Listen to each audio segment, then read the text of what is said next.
Ready to unlock the secrets to financial freedom. Let's do it. Today's deep dive takes us into Robert Kiyosaki's Guide to Financial Freedom. Oh, a good one. You've shared this book with us, which tells me you're already thinking about building a brighter financial future. Absolutely. So let's break down Kiyosaki's key ideas and see how they resonate with you. What's fascinating about Kiyosaki is that he doesn't just throw out financial tips. He challenges the entire way we think about money. He wants you to question everything you thought you knew about wealth building. Absolutely. He starts with the Cashflow Quadrant, which I have to admit I initially thought was just another financial diagram. Right. But Kiyosaki argues it's a map of different financial mindsets. Exactly.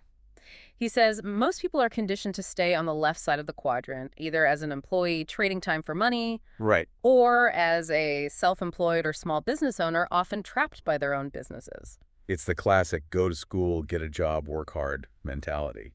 We're practically raised to believe that's the only path. And Kiyosaki argues that while there's nothing inherently wrong with being an employee or small business owner, it's the right side of the quadrant, the B for big business owner and I for investor, where you find true financial leverage. Because that's where you're building systems or owning assets that generate income even when you're not physically working. Yes. He tells the story of Ed and Bill, the village water carriers. Remember that one? Yeah. Ed hauls buckets all day, Yeah. representing the E and S quadrants, while Bill builds a pipeline, a system, Right. symbolizing the B and I quadrants. Yeah. Such a simple story, but it really highlights the difference between working for money and having money work for you. And that story perfectly illustrates Kiyosaki's core message. It doesn't necessarily take money to make money. It takes financial education. Right. And sadly, that's something traditional schooling often misses. That really hit home for me. Yeah. Kiyosaki himself had a college degree, but he emphasizes that it was the financial education he gained from his rich dad that made all the difference. He even admits to being homeless at one point. Right. That shattered my own assumptions about what it takes to build wealth. It's a powerful example of how financial literacy, not just formal education, can change your financial trajectory. Right. He learned to see opportunities where others saw obstacles and used that knowledge to build businesses and invest strategically. Which leads us to another one of his bold statements. Your house is not an asset, but a liability. Okay, I know this one's controversial. It certainly challenges conventional wisdom, doesn't it? Yes. Most people consider their home their biggest asset. But Kiyosaki argues that while your house might increase in value over time, it also requires constant cash outflow, mortgage payments, property taxes, maintenance, all those joyful expenses. So he's not saying don't buy a house, right? He's saying don't fool yourself into thinking it's an investment that will automatically make you wealthy. Exactly. He wants you to be conscious of the costs and to view your house within a broader financial strategy, not just as a place to live. Right. And this leads to another one of his controversial points. He questions the traditional 401k retirement plan. Now, he's not saying 401ks are inherently bad. Right. He's saying they're often presented as the be-all and end-all of retirement planning when, in reality, you're relying on a system that you have limited control over. He challenges us to ask, what if there's a better way? He advocates for diversifying your retirement plan, exploring investments beyond the usual Wall Street options. It's about becoming financially literate enough to manage your own money rather than handing it over to someone else and hoping for the best. He encourages people to think like entrepreneurs, even if they don't see themselves starting a traditional business. It's about applying those principles of innovation, problem solving, and financial leverage to your own life. So it sounds like it all boils down to understanding the I's quadrant, the investor quadrant. But I'll admit the world of investing can feel intimidating. Where do you even begin? Kiyosaki breaks it down into 5 levels of investors, starting with those who are financially illiterate, all the way to capitalists who create wealth, not just accumulate it. And his point is that anyone can move up those levels with the right knowledge and mindset. He really emphasizes that becoming a successful investor isn't about luck or being born rich. It's about understanding what he calls the game of capitalism. I remember him saying, it's not about being greedy. It's about understanding the rules. Exactly. And one of the most important rules, he argues, is understanding debt. He challenges the conventional view of debt as something to be avoided at all costs. Instead, he encourages viewing it as a tool, a powerful tool when used strategically. This is where he completely lost me at first.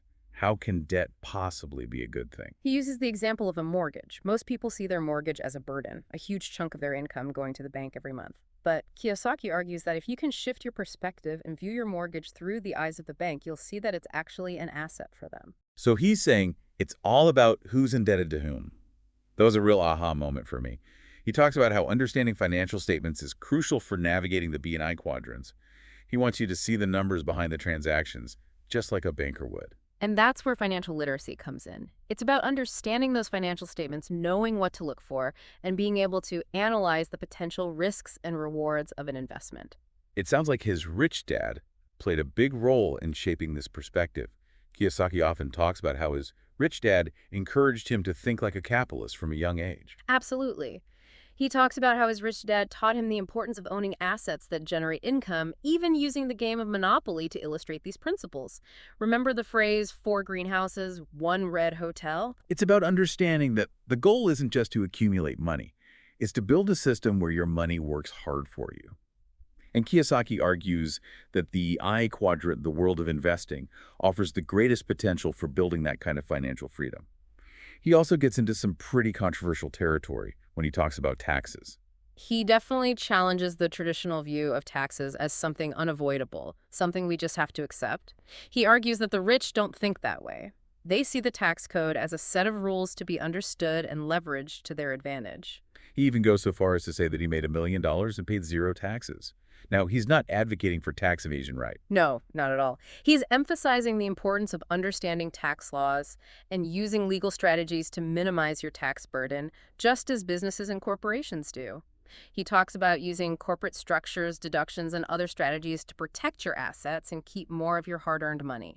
It's about being proactive rather than reactive, understanding the rules of the game so you can play it strategically. It all comes back to that core message. Financial education is key. But Kiyosaki acknowledges that knowledge alone isn't enough. You also need to be willing to take action. He's a big believer in overcoming fear, especially the fear of failure. He argues that this fear keeps many people stuck in the E&S quadrants, too afraid to take risks or step outside their comfort zones. He talks about how he faced homelessness and financial setbacks, but those experiences, while difficult, ultimately fueled his determination to succeed. He learned from his mistakes, refined his strategies, and ultimately achieved the financial freedom he was seeking. It's inspiring to hear how he turned his setbacks into fuel for growth. Yeah. He really stresses the importance of having a resilient mindset, especially when navigating the unpredictable world of finance. He even provides a roadmap for building that resilience with his 7 steps to financial freedom. And what I find interesting is that it's not just about financial strategies, it's about personal transformation. Right. He starts with mind your own business. Yeah. But he's not just talking about starting a company. He's talking about taking ownership of your financial life. Exactly. It's about tracking your income and expenses, understanding your financial statements, and making conscious decisions about where your money goes. He wants you to be the CEO of your own financial future.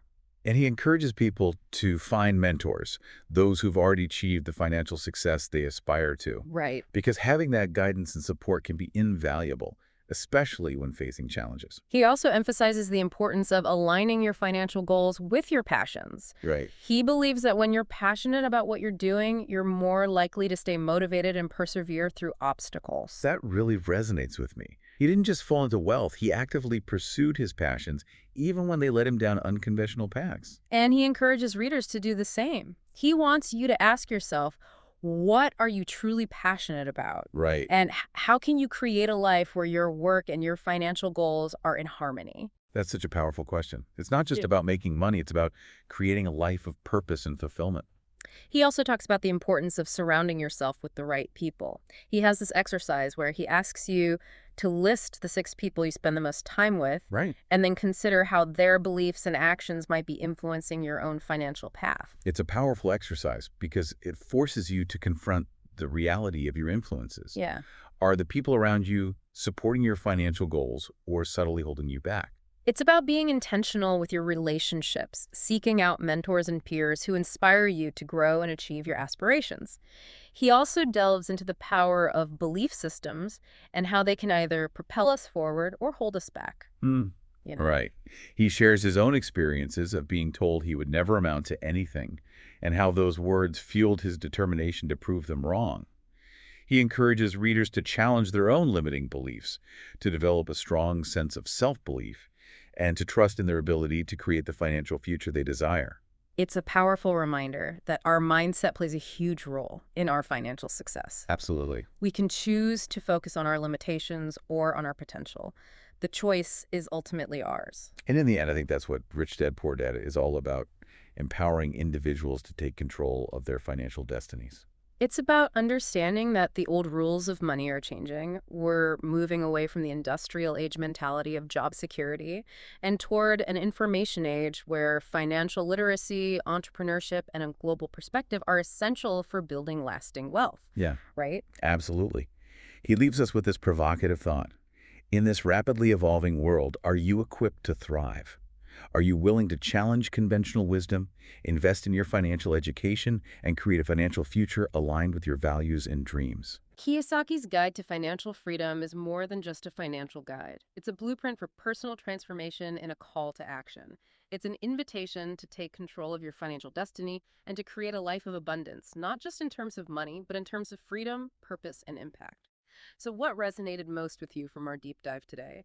What one action will you take to start building your own path to financial freedom?